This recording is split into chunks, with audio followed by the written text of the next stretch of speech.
Nyuma yaho imirwano isa niyacogoye mu burasirazuba bwa Repubulika Iharanira Demokarasi ya Kongo by'umwihariko mu mujyi wa Goma, nyuma yaho umutwe wa M23 uwigaruriye. Kuri ubu ibintu byahinduye isura. Abakuru b'ibihugu bari kuganira ubutitsa kuri iki kibazo cy'umutekano mu burasirazuba bwa Repubulika Iharanira Demokarasi ya Kongo. Kugeza ubu amahanga yatangiye kukinjiramo. Donald Trump uyobora Leta Zunze Ubumwe za Amerika yagarutse kuri iki kibazo cy'u Rwanda na Kongo.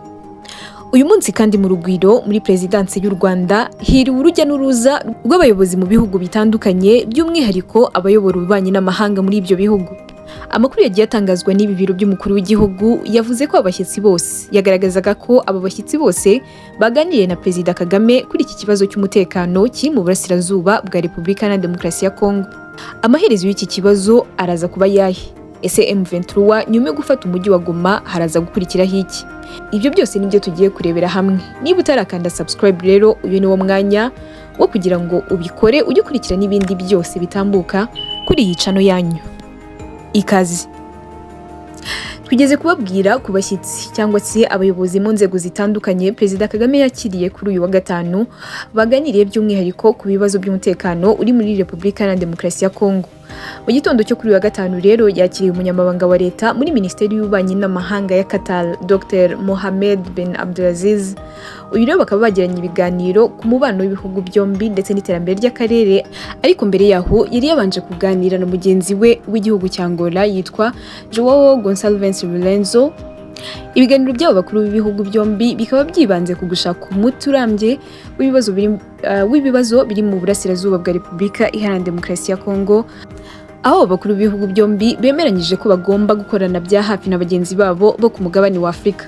Ibyo rero Perezida Paul Kagame yabitangarije mu butumwa yacishije ku rubuga rwe rwa Twitter no ku zindi mbuga nkoranyambaga. Perezida Kagame kandi yakomeje avuga ko mu gushaka umuti urambye w'ibibazo bimaze igihe mu burasirazuba bwa Kongo hakenewe ubufatanye bw'ibihugu.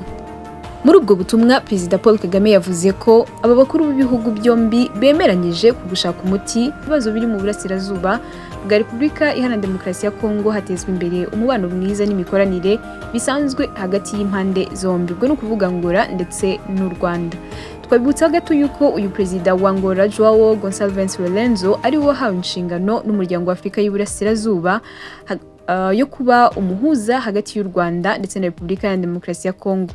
Akaba kandi yaragombaga guhuriza hamwe abayobozi yabo y'u Rwanda ndetse n'uwa Kongo mu biganiro byari kubahuza bombi tariki ya 15 Ukuboza ku mwaka ushize, ariko bikaza guhagarikwa ku munota wa nyuma bitewe n'uko guverinoma ya Repubulika Iharanira Demokarasi ya Kongo yari imaze kwisubira ku ngingo yo kwemera kuganira n'umutwe wa M23. Ku rundi ruhande ariko Minisitiri w'Ububanyi n'Amahanga w'u Rwanda nawe ntiyari yicaye kubera ko Ambasaderi Olivier Nduhungirehe nawe yagiranye ibiganiro na mugenzi we wa Afurika y'Epfo. Afurika y'Epfo n'u Rwanda muri iyi minsi biri kuvugwa cyane nyuma y'amagambo abakuru b'ibihugu byombi baherutse gutangaza.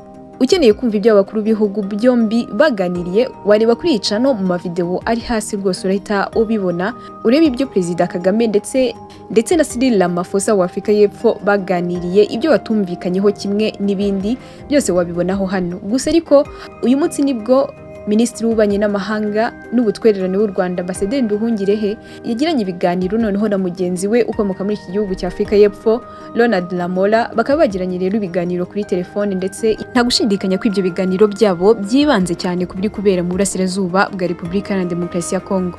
Uyu Minisitiri w'Ububanyi n'Amahanga wa Afurika y'Epfo akaba yatangaje ko we na Olivier Nduhungirehe bemeranyije gukomeza gutera intambwe y'ibiganiro ku bibazo biri mu burasirazuba bwa Kongo, kandi ngo bakaba bemeranyije no gushyigikira umurongo w'amasezerano yo guhagarika imirwano nk'uko byemejwe n'abakuru b'ibihugu byombi, haba u Rwanda ndetse na Afurika y'Epfo ndetse n'ay'ibiganiro by'akarere ka SADC ndetse n'umuryango wa Afurika y'Iburasirazuba. Tukivuga kuri iki gihugu cya Afurika y'Epfo, reka tubabwire ko umunyapolitike Julius Malema uyu ayobora ishyaka ritavuga rumwe n'ubutegetsi buriho muri Afurika y'Epfo yavuze ko abasirikare b'iki gihugu ngo bari mu butumwa bwa SADC muri Repubulika Iharanira Demokarasi ya Kongo, ubwo butumwa buzwi nka DRC, ngo bagiyeyo mu buryo butanyuze mu mucyo, bityo ko ngo bakwiye gutaha vuba na bwangu. Uyu Julius Malema uyobora ishyaka ritavuga rumwe n'ubutegetsi muri Afurika y'Epfo avuga ko ngo atumva uburyo Afurika y'Epfo ijya kohereza ingabo muri Kongo kurwana n'umutwe ufite intwaro ndetse n'ibikoresho biruta iby'aba basirikare ba Afurika y'Epfo.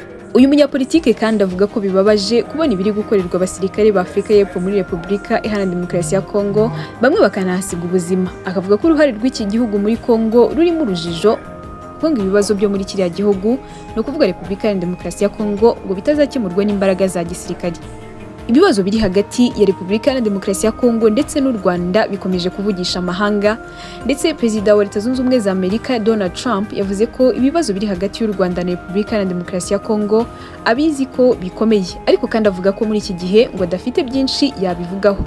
Ibyo Trump yabitangaje kuwa kane hari tariki 30 Mutarama mu kiganiro yagiranye n'itangazamakuru, aho umwe mu banyamakuru yamubajije ku bibazo by'umutekano biri mu burasirazuba bwa Kongo byazamuye umwuka mubi hagati y'igihugu cy'u Rwanda ndetse na Kongo. Umunyamakuru yabajije Trump ati, ibibazo biri mu burasirazuba bwa Repubulika Iharanira Demokarasi ya Kongo bikomeje kuba bibi cyane, ndetse Joao Lorenzo yagerageje inzira z'ubuhuza hagati y'u Rwanda na Repubulika ya Demokarasi ya Kongo kuko arifuza ko amahoro n'ituze bigaruka, ariko ibibazo bikomeje kurushaho gukara. Ati, nifuzaga kumenya niba hari umugambi ufite mu bihe biri imbere ku kugarura amahoro muri Repubulika Iharanira Demokarasi ya Kongo. Uwo munyamakuru yabazaga Trump, Perezida wa Leta Zunze Ubumwe za Amerika. Mu kumusubiza, Trump yagize ati, Rwanda, and it is a very serious problem. I agree, but I don't think it's appropriate right now to talk about it, but it is a very serious problem. Urabaza ikibazo cy'u Rwanda? Ati, ndabizi ni ikibazo gikomeye cyane rwose, ndabyemera. Ati, ariko sintekereza ko ari ikibazo cyo kuvugaho nonaha. Ati, ariko ndabizi ni ikibazo kiremereye. Uwo ni Perezida Donald Trump wa Leta Zunze Ubumwe za Amerika.